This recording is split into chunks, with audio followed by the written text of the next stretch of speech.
Hello and welcome into this week's episode of Capital City Sports, where we are breaking down every Gamecock athletic event that's happened over the past week. My name is Alyssa Lang. We're going to start by breaking down a little bit of Gamecock football. The Gamecocks coming off of a tough loss against Georgia in Athens, looking to rebound against the Vanderbilt Commodores, who would come to Williams-Brice. And in the past, they've given the Gamecocks a bit of a game. They're a little tough to handle for Steve Spurrier's squad. We will send it to Austin Lewis, who has all of your highlights from Williams-Brice Stadium. Austin? Hey everyone, this is Austin Lewis reporting from Williams-Brice Stadium. Today, the Gamecocks will take on the Vanderbilt Commodores, a team that has always given the Gamecocks a little bit of trouble. This Gamecock team will be looking for redemption after a loss last Saturday against Georgia. Let's see if they can pull out the victory. On Saturday, the 12th-ranked South Carolina Gamecocks took on the Vanderbilt Commodores in an SEC East showdown. This game comes with much anticipation just 1 week after a disappointing loss to Georgia. The Gamecocks would immediately get off to a hot start, ending Vanderbilt's first drive with a sack by Chad Sutton. The Gamecocks would quickly drive down the field and cap off the drive with a Nick Jones touchdown on a great throw and an outstanding diving catch. Vanderbilt's next drive would have a similar fate to the first one, as Austin Carter-Samuels was sacked by Kelsey Quarles. South Carolina would drive down the field through a big play by Mike Davis, who would take the swing pass from Connor Shaw, cutting and shifting and sprinting 38 yards down the field to put the Gamecocks in prime position. Davis would continue his great start to the season with another rushing touchdown to put the Gamecocks up 14-0. Dylan Thompson would come into the game for Connor Shaw for a drive and would lead the Gamecocks down the field. Shaq Rowland would have a 17-yard reception from Thompson, and Brandon Wilds would have a 14-yard reception to bring the Gamecocks closer to the end zone.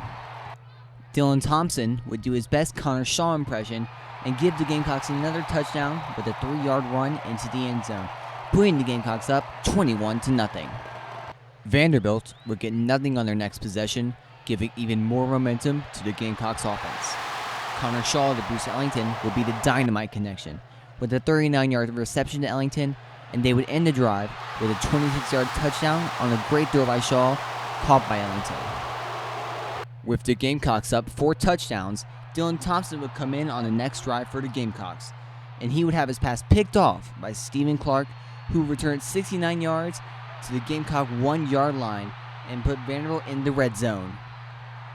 Jerron Seymour on the first play for Vanderbilt would get them on the board with the 1-yard touchdown run. The Gamecocks would do nothing the rest of the first half, leading to Vanderbilt having a 53-yard field goal try by Kerry Spear, which he makes to end the half.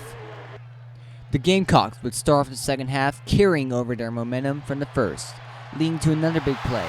Brandon Wilds has a 33-yard reception, scoring another touchdown for the Gamecocks.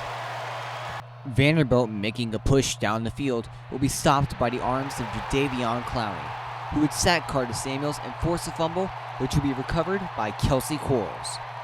Carolina would get nowhere on offense, leading to Vandy driving down the field, and Carter-Samuels would drive it into the end zone on a 1-yard run. The momentum will continue to shift in Vanderbilt's direction as Sean Carson will fumble the ball, returning the kickoff, putting the Commodores in the red zone. Vanderbilt keeps coming back as Carter-Samuels would throw the ball to Wesley Tate, who would turn and sprint towards the end zone, making the score 35-25. The momentum keeps building for the Commodores as TJ Gurley would touch the ball on a punt by Vanderbilt, which would be recovered by Vanderbilt. Vanderbilt would drive down the field, threatening to make it a 3-point game with a touchdown, but Jimmy Legree would come through in the clutch for the Gamecocks, intercepting the pass and sealing the victory for South Carolina. This game was a dynamic offensive performance for the Gamecocks. The Gamecock QBs would go 28 for 38 with 359 yards, and the Gamecock running backs, along with Connor Shaw and Dylan Thompson, would run 49 times for 220 yards. The Gamecocks would have 579 yards of total offense, and the Gamecocks almost were plagued by turnovers, but the Gamecocks would eke out a victory 35-25. This is Austin Lewis, Capital City Sports.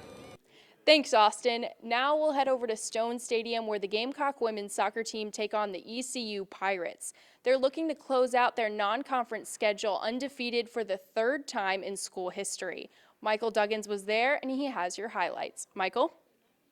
I'm here at Stone Stadium where the Gamecocks women's soccer team took on East Carolina. The Gamecocks have started out undefeated this season with a 6-0-1 record and are looking to ride their 4-game winning streak into today's action against the Pirates. The Gamecocks started out strong with this early shot on goal saved by ECU keeper Sandra Barron. These missed opportunities were the story of the day as South Carolina failed to connect on corner kick after corner kick early in the first half. Although it was scoreless going into the locker room, the Gamecocks dominated time of possession, leading in shots 10-1.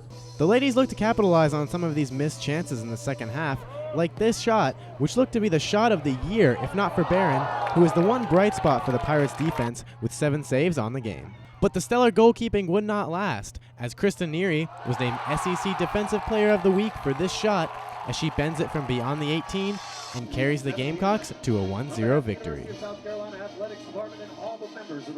The Gamecocks managed to stay undefeated against East Carolina today. They'll look to extend their winning streak to 6 as they travel down to Athens to take on the Georgia Bulldogs this Friday. From Stone Stadium, Michael Duggan, Capital City Sports. Thanks, Michael. And finally, we will talk a little Gamecock Club hockey. They took on the Vanderbilt Commodores at the Plex on Friday night for their first game of the regular season. We will send it back to Austin Lewis, who's going to talk a little cock hockey. Austin? On Friday, the South Carolina club hockey team took on the Vanderbilt Commodores.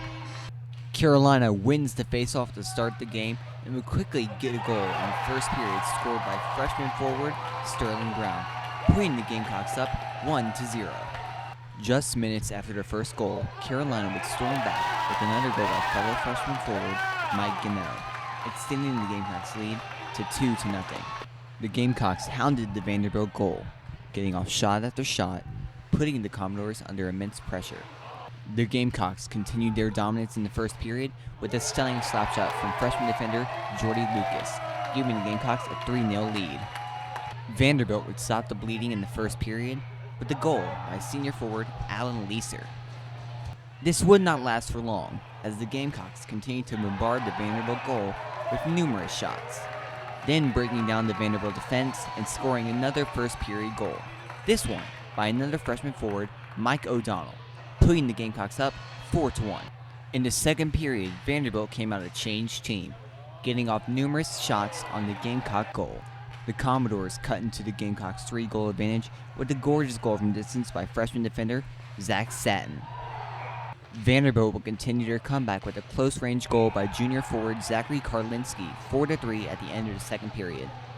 The third period would start off with a similar feel to the second period, as Vanderbilt would tie the game at 4 with a goal by freshman forward Stephen Way. The Gamecocks for the rest of the period would threaten the Vanderbilt goal, but could not break through a stout Vanderbilt defense. With only 3 minutes and 25 seconds left in the third period, the Gamecocks would go on a break and sophomore forward Brett Topolsky would take the shot from distance and score the go-ahead goal for the Gamecocks. The Gamecocks win their season opener 5-4 and move to 1-0 on the year. This is Austin Lewis, Capital City Sports. Well, that will do it for this week's episode of Capital City Sports. Be sure to follow us on Twitter at CCS on SGTV and like us on Facebook by searching CCS on SGTV. For all of us here at Capital City Sports, have a great week and we'll see you next time.